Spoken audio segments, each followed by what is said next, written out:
고린도전서 10장 1절부터 13절까지 하는 말씀 교독하겠습니다. 형제들아, 나는 너희가 알지 못하기를 원하지 아니하노니 우리 조상들이 다 구름 아래 있고 바다 가운데로 지나며 모세에 속하여 다 구름과 바다에서 수레를 받고 다 같은 신령한 음식을 먹으며 다 같은 신령한 음료를 마셨으니 이는 그들을 따르는 신령한 반석으로부터 마셨으되 그 반석은 곧 그리스도시라. 그러나 그들의 다수를 하나님이 기뻐하지 아니하셨으므로 그들이 광야에서 멸망을 받았느니라. 이런 일은 우리의 복음이 되어 우리로 하여금 그들이 알을 즐겨하는 것 같이 즐겨하는 자가 되지 않게 하려 함이니 그들 가운데 어떤 사람들과 같이 너희는 우상 숭배하는 자가 되지 말라. 기록된 바 백성이 앉아서 먹고 마시며 일어나서 뛰논다 함과 같으니라. 그들 중에 어떤 사람들이 은혜하다가 하루에 23,000명이 죽었다니 우리는 그들과 같이 은혜하는 자였다. 그들 가운데 어떤 사람들이 주를 시험하다가 뱀에게 멸망하였나니 우리는 그들과 같이 시험하지 말라. 그들 가운데 어떤 사람들이 원망하다가 멸망시키는 자에게 멸망하였나니 너희는 그들과 같이 원망하지 말라. 그들에게 일어난 이런 일은 본보기가 되고 또한 말세를 만나 우리를 깨우치기 위하여 기록되었느니라. 그런즉 선물로 생각하는 자는 넘어질까 조심하라. 같이 있습니다. 사람이 감당할 시험 받기는 너희가 당한 것이 없나니 오직 하나님은 미쁘사 너희가 감당하지 못할 시험 당함을 허락하지 아니하시고 시험 당할 즈음에 또한 피할 길을 내사 너희로 능히 감당하게 하시느니라. 아멘. 제가 기도하겠습니다. 사랑의 주님, 오늘도 우리 사랑하는 열방 교우들 마음의 문을 여시고 주의 말씀을 깨닫게 하옵소서. 주님, 무지합니다. 주의 지혜가 필요합니다. 주의 성령의 조명하심이 필요합니다. 주님의 나타나심이 필요합니다. 주님을 드러내 주시옵소서. 하나님의 말씀을 드러내 주시옵소서. 깨닫게 하옵소서. 우리의 비참함을 깨닫고 주님께서 우리에게 허락하신 이 복음의 어마어마함을 우리가 오늘 깊이 깨달아 순종하고 믿는 자리에 서게 하옵소서. 예수님의 이름으로 기도합니다. 아멘. 오늘은 고린도전서 10장 1절부터 13절 말씀을 통해서 따라하겠습니다. 광야를 살아가는 원리. 이 제목을 가지고 하나님 말씀을 나누도록 하겠습니다. 우리가 지난 시간에 광야 학교에 대해서 자세하게 살폈습니다. 결론은 안식에 들어가기를 힘쓰라 제가 이제 말씀을 드렸고, 오늘은 제가 그 광야 학교를 통과하는 좀 더 구체적인 원리들을 고린도전서 10장을 통해서 나누도록 하겠습니다. 사도 바울은 고린도전서 10장에서 그 구원의 장대함을 출애굽 사건을 통해서 설명합니다. 그러니까 여러분 그 기회가 되시면 출애굽기를 한번 쭉 읽어보시면서 여러분의 그 구원 여정하고 한번 매치를 시켜보시면 굉장히 그 드라마틱하면서도 굉장히 큰 감동을 하나님께서 주시는 것 같아요. 그래서 사도 바울도 고린도 교회에게 이 출애굽에 있던 그 출애굽 사건을 가지고 그들의 구원을 이렇게 설명하고 있습니다. 자, 1절 한번 보시면, 형제들아, 나는 너희가 알지 못하기를 원하지 아니하노니, 그러니까 너희들이 정말 알았으면 좋겠는데 우리 조상들이 다 구름 아래에 있고 바다 가운데로 지나며. 자, 구름은 여기서 이제 구름 기둥이죠. 하나님께서 그들을 인도해 가십니다. 여러분, 광야는요 그 이정표가 없어요. 우리가 여기서 이제 그 도로에서 우리가 그 내비게이션 키지 않고 갈 수 있는 이유는 뭡니까? 중간중간에 빌딩하고 사거리든 뭔든 간에 그 이정표가 하나하나씩 있지 않습니까? 근데 광야는 허 벌판이에요. 나침반도 없었던 그 시절에 누가 인도해주지 않으면 자기가 어디로 가고 있는지를 모르는 거예요. 그들은 사실 400년 동안 애굽에만 갇혀 있어서 광야라고 와본 적도 없습니다. 그래서 하나님께서 그들에게 불기둥과 구름기둥으로 그들을 인도해 가시죠. 근데 여기서 보시면 처음으로 그들에게 그 인도하신 장소가 홍해였습니다. 자, 근데 하나님의 목적이 있으신 거예요. 구름 아래 있고 바다 가운데로 지나며 모세에 속하여 다 구름과 바다에서 세례를 받고. 여러분, 그 홍해 앞은요, 여러분 그 출애굽기 나중에 14장을 읽어보시면요 진짜로 비참한 장소입니다. 양 사이드는 산으로 막혀있고 앞은 이제 홍해입니다. 그리고 뒤에서는 애국 군대가 출격해서 달려오고 있는 거예요. 그러니까 진퇴양난이죠. 아무것도 할 수 없는 그 상황 속으로 주님이 뭐 하시는 거예요? 코너에 밀어 넣으시는 거예요. 근데 여기서는 하나님의 섭리와 하나님의 영광이 있습니다. 하나님께서는 거기에서 어떻게 하시냐면 이스라엘 백성을 모세에게 속하게 만드십니다. 모세에게 뭐 한다고요? 속하게 만드세요. 그리고 모세하고 같이 연합하여서 보십시오 2절 다 구름과 바다에서 뭐를 받게 하시고 세례를 받게 하시고 여기서 구름하고 바다는 이렇게 해석할 수도 있죠. 구름은 뭐죠 여러분? 성령이죠. 우리 인도하시는. 그리고 바다는 뭐죠? 물. 어디서 많이 들어보시지 않습니까? 예수님 말씀하시죠. 물과 성령으로 거듭나지 아니하면 너희가 하나님 나라에 들어갈 수 없느니라. 하나님께서 그들을 물과 성령으로서 어디로 인도해 가세요? 그리스도께로 인도해 가십니다. 그리고 예수님 십자가 사건에 우리를 뭐 하세요? 연합시켜 계십니다. 여러분 성령님이 우리를 처음으로 인도하시는 장소는 우리를 예수님하고 뭐 하시는 묶어버리시는 현장이에요. 딱 묶으면 이제 어떻게 되는가? 예수님하고 나는 같이 뭐 한 거예요? 죽었어요. 그리고 예수님 부활하셨을 때 누구도 살았어요? 나도 살았어요. 이게 뭐예요? 이게 세례입니다. 성령님은 우리를 이 자리로 인도해 가십니다. 근데 이 자리로 가기 위해서는 반드시 어디로 가야 돼요? 비참한 자리로 가야 돼요. 그래서 성경에서 건강한 자에게는 의원이 쓸데없고 오직 병든 자에게만 의원이 쓸데있다. 그래서 하나님은 성령님을 통해서 여러분에게 가진 어려움들을 다 주실 것입니다. 특별히 여러분 내면의 부평을 보게 하기 위해서 가진 상황들을 통해서 여러분들의 그 시기 질투했던 마음, 교만했던 마음, 음란했던 마음, 누구를 미워했던 마음 이런 것들을 전부 다 발가 벗기시고 드러내실 거예요. 굉장히 아픕니다. 근데 그때가 뭐 하는 자리예요? 은혜를 경험할 수 있는 자리예요. 거기서 도망가면 안 돼요. 거기서 어쩔 수 없다. 그냥 내가 살 길은 산으로 갈 수도 없고 홍해로 갈 수도 없으니까 그냥 애국 사람한테 가서 빌어야지. 다시 죄된 자리로 돌아가면 그냥 옛날 그 삶을 가는 것입니다.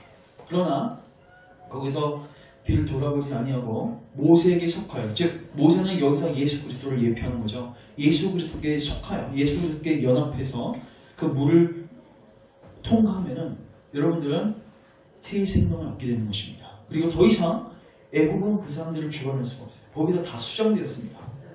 죄는 더 이상 우리를 죽어낼 수 없으며 우리 삶 가운데 형벌을 요구할 수도 없으며 우리에게 죄에게 순종하라고 강요할 수도 없는 것입니다. 주님은 이 일을 위해서 우리를 이 자리로 인도해 주셨습니다. 그 다음에 세례를 받은 다음에 통과한 다음에 끝나는가? 바로 가나안 땅 들어가면 좋은데 우리가 저번 시간에 살폈지만 광야의 여정이 시작되는 거예요.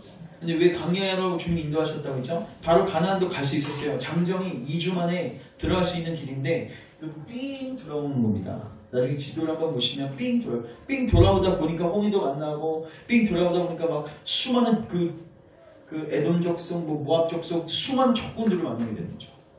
근데 주님이 왜 그렇게 하십니까? 가나안 땅에 들어가기 위해서는 뭐가 필요하냐면 믿음이 필요하거든요. 근데 이들이 믿음의 훈련이 전혀 안 돼 있어요. 그래서 믿음을 훈련시키시는, 즉 사람이 떡으로만 살 것이 아니요 살아계신 하나님의 말씀으로 사는 것을 실질적으로 체험할 수 있는 장소로 그들을 인도해 가시는 것입니다. 그게 광야예요. 그래서 3절 4절 같이 한번 읽겠습니다. 시작. 신령한 음식을 먹으며 다 같은 신령한 음료를 마셨으며 이는 그들을 따르는 신령한 반성으로부터 마셨으니 그 반성은 곧 그리스도시다. 아멘. 음식하고 물을 계속해서 공급하시는데 근데 중요한 게 광야의 특징이 있습니다. 하나님께서 생수 한 20리터를 하루만에 이렇게 주시지 않고 그날 먹을 거면 딱 주세요. 만나도 그날 먹을 거면 딱 주시는 거예요. 그러니까 그들은 날마다 뭐 해야 되냐면 하늘을 쳐다봐야 돼요. 만나를 구하기 위해서 어디 쳐다봐야 돼요? 하늘. 우리 집에 쌓아놓은 그 저축된 그 만나를 혹은 음식을 의지할 수가 없게끔 하나님 만드셨습니다. 그리고 그때마다 물이 필요할 때마다 어디로 가야 돼요? 반석으로 나아가는 거예요. 그리고 치고 거기에서 샘물을 공급받는 거예요. 하나님께서는 이 광야를 겪게 하실 때 육적으로든 영적으로든 날마다 하나님을 의지하게 만드십니다. 여러분 주기도문 보면요, 주님 우리에게 일용할 양식을 주옵소서. 그러니까 그 기도에서 만약에 일용할 양식을 주옵소서 이 기도가 없었으면, 이 문구가 없었으면 우리는 그 기도를 일주일에 한 번만 드려야 되나? 두 번만 드려야 모일 수도 있는데 예수님 그 수많은 구절 중에서 주님 우리에게 일용할 양식을 주옵소서. 이걸 딱 넣은 순간 그 기도는 맨날 하는 기도가 되는 거예요. 오늘에 필요한 일용할 양식을 주옵소서. 오늘에 필요한 건강을 주시고, 오늘에 필요한 먹을 것을 주시고, 오늘에 필요한 지혜를 주시고, 오늘에 필요한 관계를 주시고, 특별히 뒤에 보면 무슨 기도가 나오죠?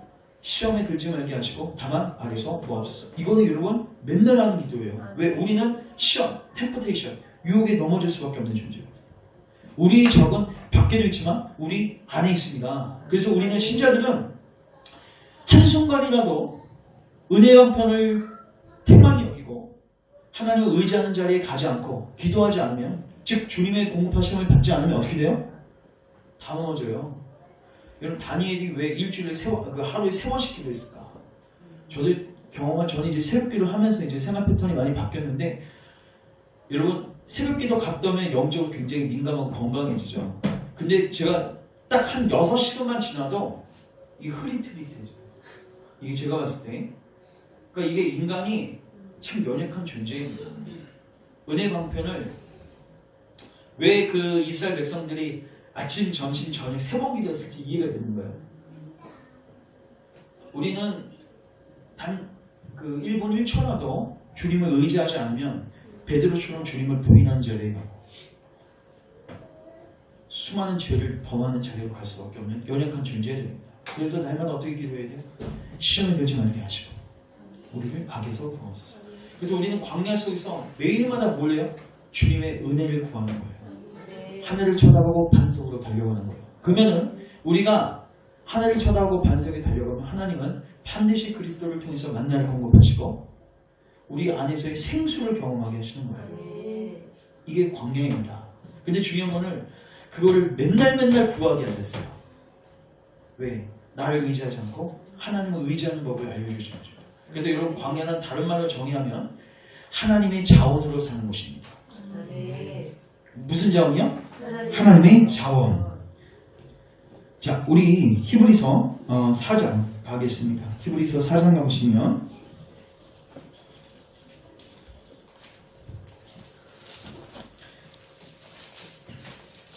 그럼 여러분 이런 생각할 수 있죠. 일주일에 한 번만 도와주셔도 감사한데 맨날 도와주시면 우리가 황송해서 어떻게 감히 나아갈 수 있겠습니까? 아닙니다. 자, 14절 보십시오. 4장 14절. 그러므로 우리에게 큰 대제사장이 계시니 승천하신 이 곧 하나님의 아들 예수시오. 우리가 믿는 도리를 굳게 잡을지어다. 잘 묵상하십시오. 우리에게 있는 대제사장은 우리의 연약함을 동정하지 못하실 리가 아니요. 왜요? 예수님이 광야를 통과하셨습니다. 우리 연약함을 다 아세요.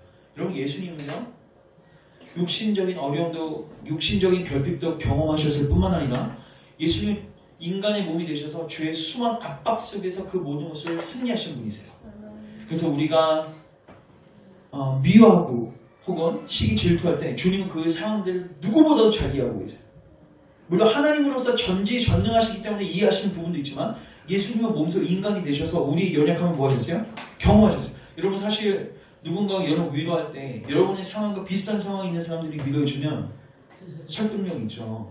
근데 경험해보지도 못한 사람이 와서 쉽게 나 지금 막 그 원룸에서 월세 사고 있는데 막 강남에 막 빌딩에 열채 있는 그 사람이 와서 나한테 하나님 널 축복하실 거야, 뭐 널 도와주실 거야 이렇게 위로하는데 그게 무슨 위로가 되겠습니까?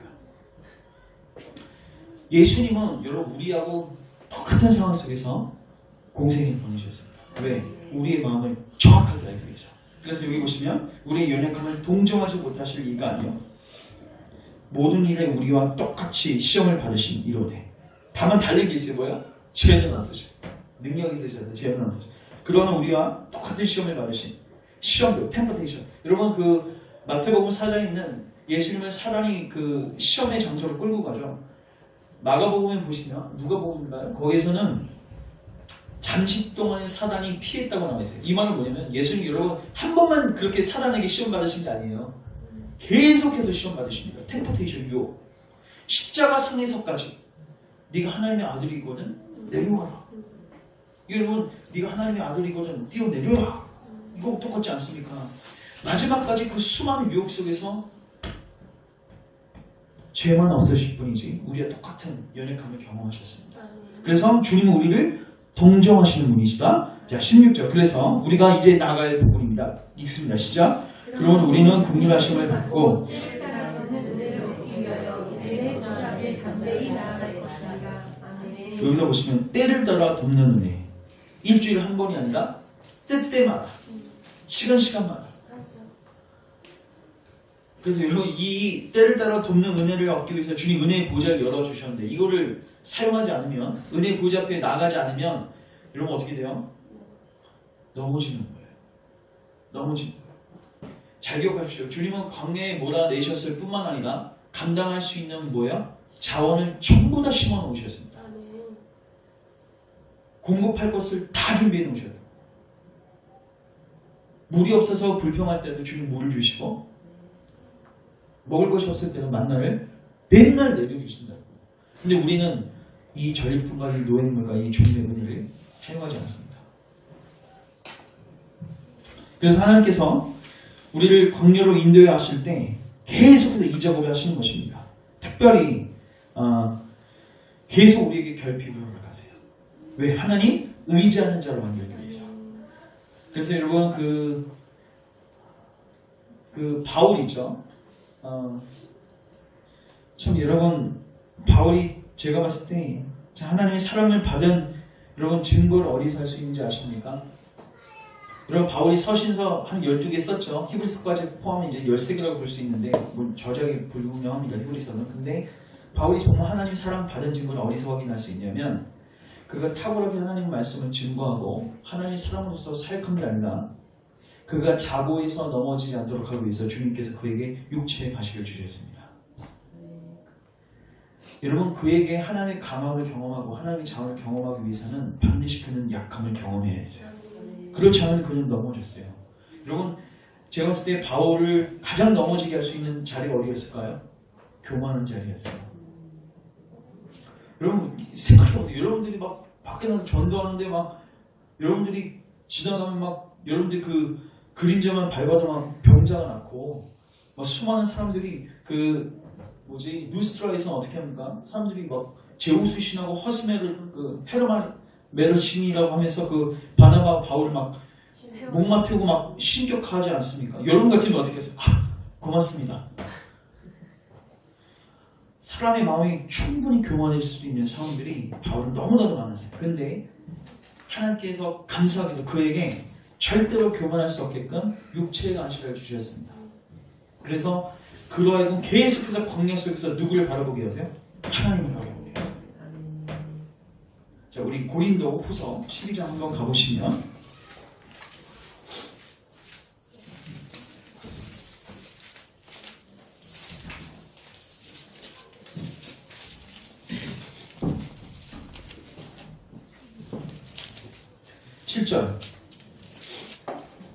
여러 계시를 받은 것이 지극히 크므로. 그러니까 너무 계시를 많이 받았잖아요, 맞죠?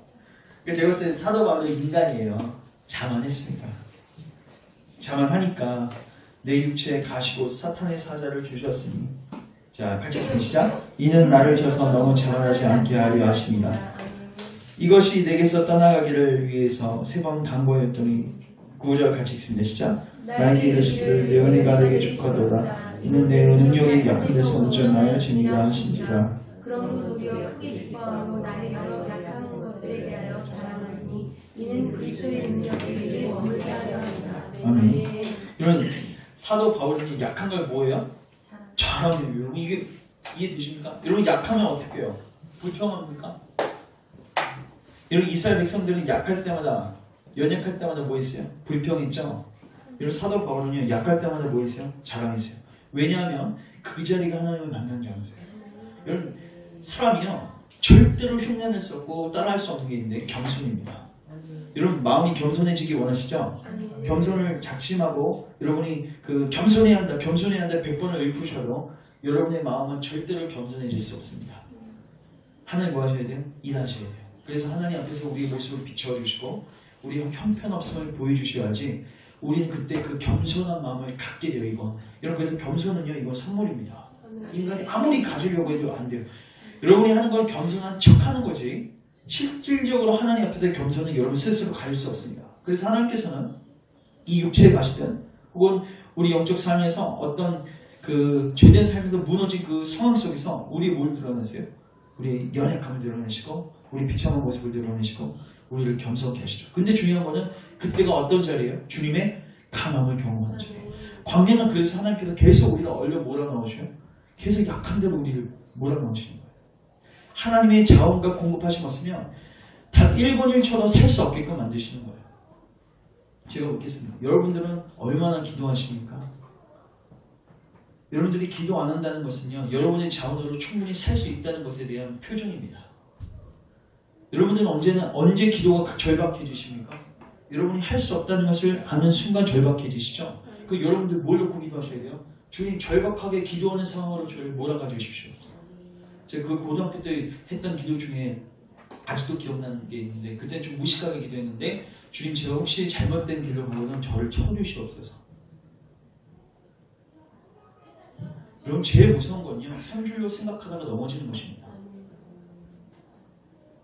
그래서 하나님께서는 광야에서 어떤 작업을 하시냐면 계속해서 우리를 치시는 거예요.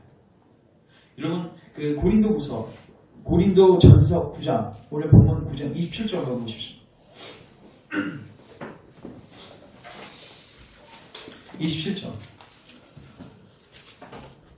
같이 한번 읽겠습니다. 시작. 내가 내 몸에서 족구하게 하려면 내가 너에게 전파한 후에 자신이 도리어 버림을 당할까 두려워하는도다. 아멘. 사도 바울이 맨날 했던 작업이 뭐냐면요, 내 몸을 쳐요. 왜 쳐요? 난 열심히 복음 전파해서 수많은 사람들이 구원받는데 나는 도리어 뭐 당할까봐? 버림 당할까봐. 여러분, 사도 바울이 구원 못 받을 거 상상을 하겠습니까? 누가? 근데 사도 바울이 왜 고민했을까요? 복음을 전하면서 계속 마음이 교만이 스물스물 올라오고 내 마음은, 여러분, 교만하면 하나님 안 보입니다. 언제 보이냐면요, 여러분 제일 비참할 때 보입니다. 이게 성경적 원리예요. 하나님 안 보이십니까? 하나님 얼굴 안 보이십니까? 여러분, 여러분의 비참을 깨닫게 기도하셔야 돼요. 사도 바울이 그것을 경험한 순간, 야, 이거 복음 전하다가 내가 버림 받겠네. 그 순간 뭐예요? 두려움이 몰려오겠죠. 그래서 그는 얼려갔습니다. 다시 십자가 갔습니다. 자, 제가 묻겠습니다. 이 교리는 성도의 견인 교리하고 반대되는 것입니까? 아니죠. 자, 그래서 그 구원으로 인도에 갔었죠. 근데 하나님께서 견인에 가시는, 인도에 가시는 방법 중에 하나를 보려면 이런 경고성 구절, 예를 들어서 빌립보서 2장에 두렵고 떨림으로 너희 구원을 이루라. 오늘 본문같이 그 9장 27절 같이 내 몸을 쳐 복종하게 하면 남에게 전파하는 후에 도리어 내가 버림을 당할까. 마치 이 구절들을 가지고 이제 신사로 운동하시는 분들이나 그 아르미니스 주의자들은 뭐예요? 한번 선택받은 자들도 버림받을 수 있다, 이렇게 이야기하시는데, no. 물론 배교가 있을 수 있습니다. 그러나 그 사람은 처음부터 믿지 않는 거예요. 하나님이 선택하시고 하나님을, 예수님을 진짜로 믿은 자들은 이런 경고성 구조를 봤을 때 그냥 넘어가지 않습니다. 반드시 거기서 자기를 점검하고 누구에게 가요? 예수님께 가요. 그래서 그들은 맨날 예수님을 향해서 가요. 이 경고성 구조를 볼 때마다. 그래서 거기서 만날 경험도 생수를 경험하는 거죠. 그래서 오히려 이런 구절들은 하나님의 은혜를 경험하는 장이 되는 거예요. 그래서 하나님은 광야를 통과하게 하셨을 때 우리의 마음이 높아지지 않도록 하기 위해서 계속 뭐 하세요? 경고하시고 책망하시고 경책하시는 것입니다. 그래서 여러분, 히브리서 12장 보시면 뭐예요? 하나님께서 사랑하시는 자들은 하나님 무엇인데요? 징계하신대요. 여러분, 징계가 축복입니다. 여러분, 징계가 축복이라고 여러분 혹시 징계를 꼭 기도해 보셨습니까? 주님, 제가 혹시 잘못된 길로 가고 있으면 저를 징계하여 주시옵소서. 여러분, 이거 진짜로 여러분 마음속에서 중심으로 고백할 수 있으세요? 제가 알아듣게끔 말씀해 주세요. 제가 알아듣지 못하면 주님, 저를 그 10대를 치셔라도, 아니면 10대 갖고 안 되면은 20대를 때리셔라도 제가 정신 차리고 참된 회개와 믿음으로 날마다 나아갈 수 있도록 주님, 저를 징계하여 주시옵소서. 여러분, 신자는요, 맞는 거 별로 대수롭지 않게 생각해요. 중요한 건 뭐예요? 하나님 나를 떠나시는 거예요. 여러분, 사도 그 다윗이 뭘 놓고 기도합니까? 주의 성신을 내게서 거두지 마옵소서. 이상하지 않습니까? 한번 내게 들어온 성령은 떠나시지 않는데 왜 그걸 걱정하고 있습니까? 똑같습니다. 그런 경고성 구절들을 통해서 그는 더욱더 누구에게 가요? 하나님께 가요. 그리스도께 가는 거예요. 이게 주님이 우리를 견인해 가시고 끌고 가시는 방편이라는 것입니다. 특별히 오늘 고린도전서 10장을 보시면요. 4절까지는 하나님의 이 놀라운 은혜를 이야기한 다음에 5절부터는 경고 구절들이 나와요. 그럼 여러분들 이 구절 보시면 이거는 나하고 별로 상관없어 하지 않으셔야 돼요. 광야길을 통과하셨을 때 이 5절부터 13절에 있는 말씀을 반드시 여러분의 마음속에 명심하시고 그 광야길을 통과하셔야 합니다. 자, 제가 읽습니다. 그러나 그들의 다수가 하나님이 기뻐하지 아니하셨으므로 그들이 광야에서 뭐를 받았다? 멸망을 받았다. 이러한 일은 우리의 본보기가 되어 우리로 하여금 그들이 악을 즐겨한 것 같이 즐겨하는 자가 되지 않게 하려 합니다. 그럼 그들이 어떤 악을 즐겨했는가? 7절 같이 읽습니다. 시작. 그들 가운데 어떤 사람들과 같이 너희는 우상 숭배하는 자가 되지 말라. 기독된 바 백성의 앉아서 먹고 마시고 일어나 뛰는다. 우상 숭배. 특별히 여기서 백성이 앉아서 먹고 마시고 일어나서 뛰는다. 이거 뭐냐면요. 출애굽기 32장에 있는 그 금송아지 사건입니다. 여러분 금송아지는요. 하나님이라고 섬기기는 했지만 자기들의 배를 채우기 위한 신이었습니다. 그리고 거기 앞에서 뭐예요? 앉아서 먹고 마시고 뛰는 거예요. 제가 묻겠습니다. 여러분 우상 숭배하고 계시지 않습니까? 여러분 진짜 성경적 하나님 섬기고 계십니까? 여러분 하나님이 중심이 되는 삶을 살고 계십니까? 교회 다닌다고 여러분 하나님 섬기는 게 아니에요. 여러분 교회 다녀도 성경 읽어도 성경이 이야기하는 하나님 아니면 여러분 우상 숭배하는 것입니다. 여러분의 배를 채우기 위해서 여러분의 쾌락과 탐욕을 용인해주는 신을 섬기고 계시지 않습니까? 여러분 이스라엘 백성들이 우상 숭배할 때마다 나왔던 행동이 뭐냐? 음행이었어요. 이 말이 뭐죠? 그들이 하나님을 섬기지 않는 게 아니거든요. 이 말은 뭐냐? 그들이 섬겼던 하나님은 음행을 용인해주는 신이었어요. 죄를 뭐하는 신이에요? 용납해주는 신이에요. 그런 신이 어디 있습니까?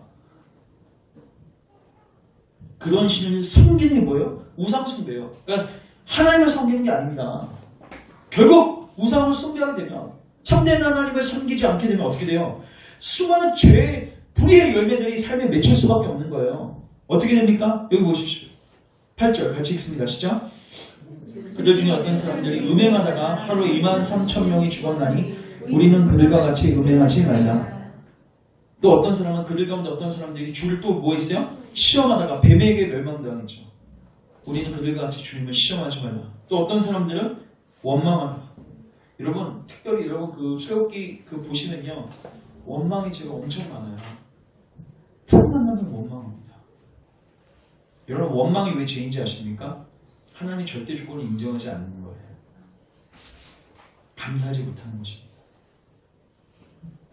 여러분에게 적용하십시오. 어떤 상황들이 있죠? 여러분 억울하다는 표현 써보셨습니까?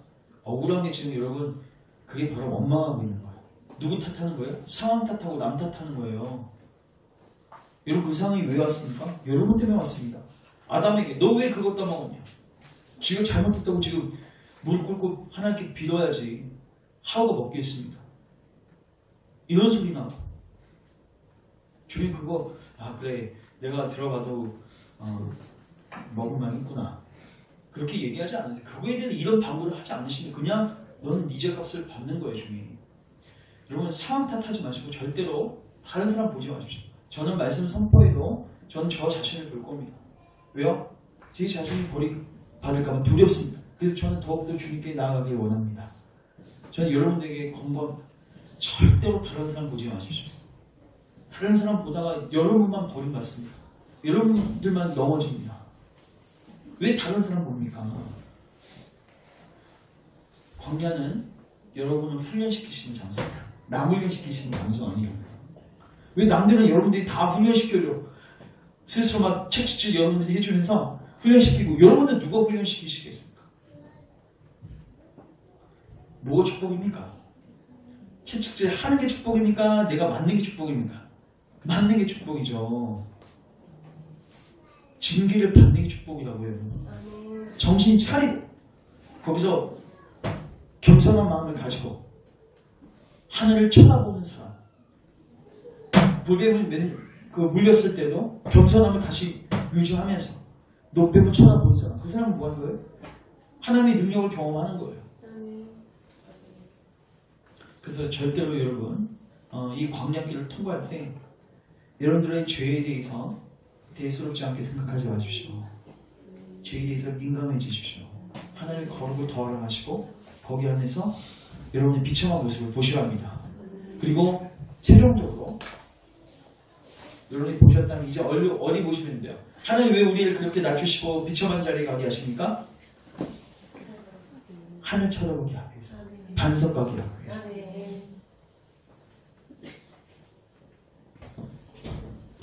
로마서 6장 하십시오. 그리고 이 진리를 여러분 가운데 성령님께서 조명해 주시길 원합니다. 묵상하십시오. 꼭 묵상하십시오. 6장 4절 가십시오. 4절 5절 같이 읽겠습니다. 시작. 그럼 우리가 주님과 하여 세례를 받음으로 그와 함께 장사되었나니 이는 아버지의 영광으로 말미암아 그리스도를 죽은 자 가운데서 살리신 것 같이 우리로 또한 새 생명 가운데서 행하게 하려 합니다. 만일 우리가 그의 죽으심과 같은 모양으로 연합한 자가 되었으면 또한 그의 부활과 같은 모양으로 연합한 자도 되리라. 아멘. 자, 저를 주목하십시오. 여러분, 예수님이 새 생명을 경험하고 싶죠? 예수님 부활 생명 경험하고 싶죠? 경험할 수 있는 방법이 있습니다. 예수님의 십자가의 죽으심과 연합하는 겁니다. 잘 보세요. 여러분이 예수님의 십자가의 죽으심과 연합하지 않으면 예수님의 부활 생명을 경험할 수가 없습니다. 이해되세요? 5절 보십시오. 우리가 그의 죽으심과 같은 모양으로 연합한 자가 되었으면 또한 그의 부활과 같은 모양으로 연합한 자가 되리라. 영어 성경을 보면 certainly가 되어 있습니다. 확실하게. 그러니까 여러분들이 비참함을 깨닫고 낮아진 마음으로 그리스도의 십자가로 나아가서 하늘을 쳐다보면서 만나를 구하고 반석에 가서 생수를 구하고 주님의 은혜를 구하는 자리에 가면, 그렇게 갔을 때 그리스도의 십자가의 죽으심에 여러분이 연합했을 때 그때서야 뭘 경험하게 돼요? 여러분 안에서 예수님이 새 생명으로 사는 걸 경험하게 되는 거예요. 여러분 절대로 그래서 죽지 않으면 부활할 수 없습니다. 아멘. 사도 바울이 날마다 이렇게 고백하죠. 나는 날마다 뭐한다? 죽노라. 왜 죽어요? 그가 살려고 죽는 겁니다. 그래서 뭐 내가 죽노라, 내가 고생하노라, 뭐 고생담 이야기하는 게 아니라 하나님께서 바울을 계속 어느 자리로 인도하세요? 낮추시고 그 비참함을 보게 하신 거예요. 그러니까 그는 항상 어려워요. 십자가로 가는 겁니다. 나 스스로 자학하고 죽는 게 아니라 십자가로 가서 이미 나 죽었는데 거기에 믿음으로 연합해서 동참하는 거예요.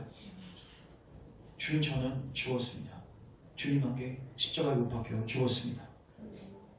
여러분의 믿음으로 고백하며 나아갈 때 주님께서 여러분 안에 사시는 것을 경험하게 되는 거예요. 여러분 사도 바울은요, 여러분 서신서에서 제일 많이 쓰는 구절이 뭔지 아십니까? 그리스도 안에서, 그리스도 안에서, 그리스도 안에서, 그리스도 안에서. 이게 뭐예요? 그리스도와 연합하여, 그리스도와 연합하여. 자, 하나 더 찾습니다. 빌립보서 3장.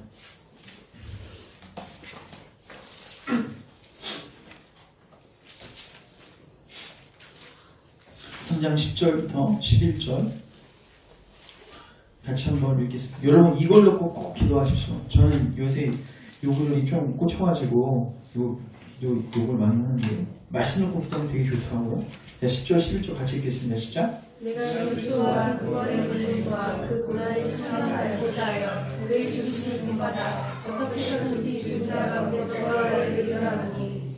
자, 제가 이거 무슨 구절인지 제가 영어 성경으로 더 정확히 NLT 버전인데 잘 들어보시죠.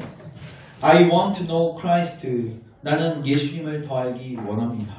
그 다음에 and experience the mighty power that raised him from the dead. 죄송한데 발음 이상해서.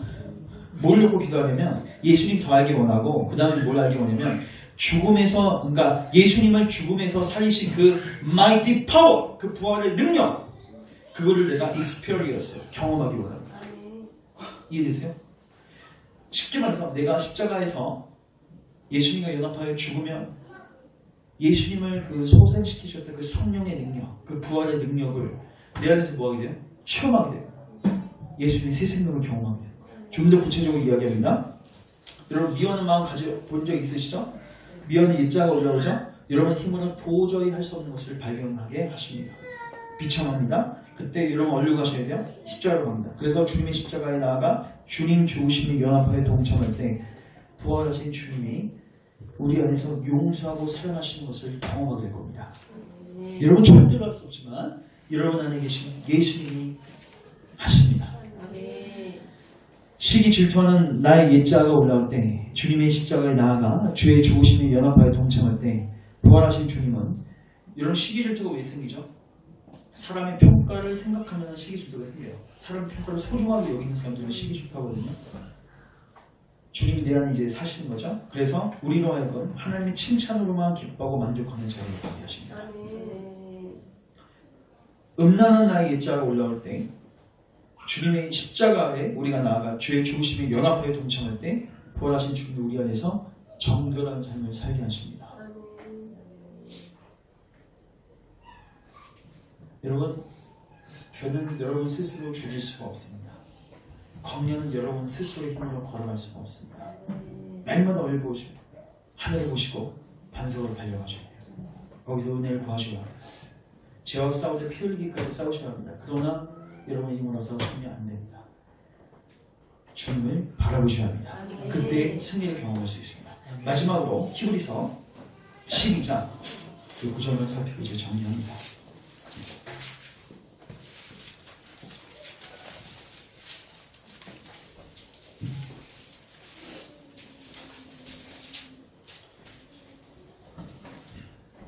히브리서 12장 1절 2절 같이 한번 읽겠습니다. 시작. 이러므로 우리의 같이 둘러싸는 사랑하신 일이 있으니 모든 무거운 것과 은혜의 힘들을 벗어버리고 은혜로서 우리 앞에 강한 경주를 하며 믿음의 주여도 온전하게 하시는 이님께 믿음을 하고자. 여기까지. 자, 여기 히브리서 기회가 되신 우리 어제 언약 신약 시간에 정말 좀 자세히 살폈는데 히브리서 꼭 묵상하십시오. 정말 좋습니다. 히브리서 내용이 뭐냐면요, 예수님 떠나지 말라는 거예요. 결론이 뭐냐면 예수님 떠나지 말라. 그게 1장부터 10장까지 주구장창 이야기하는 겁니다. 절대로 떠나면 안 된다. 왜? 많은 사람들이 떠나고 있어. 떠나지 말라. 왜 떠나지 말아야 하는가? 예수님의 탁월함에 대해서 쭉 10장까지 이야기한 다음에 그 떠나지 않았던 믿음의 선진들에 대해서 11장에 이야기해 줍니다. 그리고 12장부터 겉면을 들어가는데 이렇게 이야기하죠. 모든 무거운 것과 얽매이기 쉬운 죄를 벗어버리고 인내로서 우리 앞에 당한 경주를 하며 뭐야? 광야길을 부지런히 통과하는 거예요. 근데 여러분 2절에 이게 영어 성경에 이렇게 돼 있어요. We do this by keeping. 이게 뭐냐면요, 1절하고 이어져 있는 거예요. 너희들이 죄를 벗어버리고 인내로서 그 경주를 하기 위해서는 반드시 이것을 함으로써 가능하다는 거예요. 2절 인과관계가 있습니다. 뭘 함으로써? 믿음의 주여도 온전하게 하시는 이 영어 성경 보면 이렇게 돼 있어요. 우리의 믿음을 시작하시고 이 믿음을 퍼펙트하게 만들어 가시는 예수 그리스도. 그 예수를 뭐 하는 거예요? 바라보라는 거예요. 어디를 보라는 거예요? 하늘을 쳐다보라는 거고, 어디를 가는 거예요? 반석. 여러분 혹시 하늘의 만나를 경험하기 위해서 여러분에게 뭐가 필요해요? 그리스도 연합하기 위해서 뭐가 필요해요? 믿음이 필요하죠? 여러분 믿음이 부족한 거야? 그것도 누구에게 가세요? 그리스도께 가게 하십시오. 그래서 여러분 그 복음서를 보시면요, 그 많은 사람들이 예수님께 뭘 보여요? 주님 나의 믿음 없음을 도우소서. 우리는 참 연약하게 그 부활을 이미 그 부활은 주님이 마련하셨죠. 근데 중요한 거는 그 부활을 받을 수 있는 호수하고 통로도 우리는 다 낡아 썩어가지고 우리의 힘으로 그 호수를 세울 수가 없는 거예요. 우리가 주님께 나아갈 때 주님 이 호수까지도 그냥 다이렉트로 쭉 우리에게 연결시키셔서 그 하늘에 있는 그 전리품과 모든 노예물들을 우리에게 공급하시는 것입니다. 그래서 믿음도 하나님의 선물입니다. 믿음도 누가 시작하세요? 예수님이 시작하셨고 그걸 완성해 가십니다. 그래서 여러분들이 모든 것을 이미 그리스도 안에서 다 준비해 놓으셨습니다. 여러분들은 뭐 하시기만 하면 돼요? 은혜의 보좌 앞에 나아가서 때를 따라 돕는 은혜를 뭐 하시면 돼요? 구하시면 돼요. 여러분이 혹시 비참함을 모르시거든 주님 저의 비참함을 깨닫게 하기 위해서 기도하십시오. 여러분이 비참함 가운데 있거든 이제는 예수님께로 나아가십시오. 거기 안에서 사죄와 하나님의 용서와 화평을 경험하십시오. 이거 거룩한 삶을 살기가 너무 힘드시거든, 이 죄를 싸우기에 너무 힘드시거든, 예수님을 의지하십시오. 여러분 삶 가운데 모든 전리품과 승리할 수 있는 모든 것이 다 구비되어져 있습니다. 특별히 마지막으로 예수님께서 이것을 교회를 통해서 공급하길 원하십니다. 아멘. 에베소서 1장에 가보시면 나중에 찾으십시오. 하나님께서 우리를 충만하게 하시는데 그 방편이 뭐냐면 교회입니다. 교회는 그리스도의 충만입니다. 아멘. 칼빈이 교회는 신자들의 어머니입니다. 왜? 양육을 해주는 곳입니다. 그리스도께서는 우리를 은혜로 통치하시고 모든 전리품을 떨궈주시는데 교회라는 통로를 통해서 떨궈주십니다. 특별히 교회 목사와 또 집사와 또 장로라는 직분 책을 통해서 주의 노획물들을 떨궈주십니다. 그래서 우리 교회가 이 특별히 광야를 잘 걸어가기 위해서는 교회가 건강하게 세워져야 합니다. 그래서 교회를 또 반드시 기도하십시오. 신앙은 각계 전투가 아닙니다. 연합입니다. 그래서 우리 열방교회가 정말로 아름답게 잘 세워져서 이 광야길을 한 사람도 낙오되지 않고 정확하게 통과할 수 있기를 주님의 이름으로 축원합니다. 기도하겠습니다. 주님 감사합니다. 우리를 그 지긋지긋한 죄된 애굽에서 탈출시키시고 예수 그리스도께 속하여 홍해를 건너게 하시고 이제 그리스도와 연합하여 하늘의 만나와 반석의 물을 날마다 경험하게 하시니 감사합니다. 주님, 그러나 우리가 어려움이 생길 때마다 하나님께 은혜의 보좌 앞에 나아가 때를 따라 돕는 은혜를 구하는 것이 아니라 불평하고 불만을 하고 정말 하나님을 원망했던 자리에 날마다 섰습니다. 주, 우리의 교만을 용서하시고 이제 우리가 그런 연약한 자리에 가거나 우리가 정말로 하나님을 바라보게 하옵소서. 우리의 눈을 들어 하늘을 보게 하시고 바위로 당장 달려가 거기서 솟아나오는 그 물을 마시게 하옵소서. 거기서 거룩한 삶을 살 수 있는 능력을 부여받고 하나님과 화평할 수 있는 은혜를 부여받고 또 믿음이 부족한 자들에게는 거기서 믿음을 부여받아서 이 광야길을 넉넉하게 통과할 수 있는 은혜가 있게 하여 주시옵소서. 빨리 우리 교회를 세워주셨습니다. 그 주의 전리품과 주의 모든 은혜의 충만함을 이 교회를 통해서 충만하게 공급하여 주시기를 원합니다. 부족한 종을 붙드셔서 하나님의 말씀을 바르게 대언하면서 이 전리품들이 바르게 증거되게 하시고 전달되게 하시고 또 우리 집사님들과 또 장로님들을 앞으로 직분자들을 주님의 때 아름답게 세워주셔서 그 치리와 그 섬기는 사역들을 통해서 교회가 주의 은혜의 통치를 충만하게 경험할 수 있도록 주님 하나하나 세워주시옵소서. 예수님의 이름으로 기도합니다. 아멘.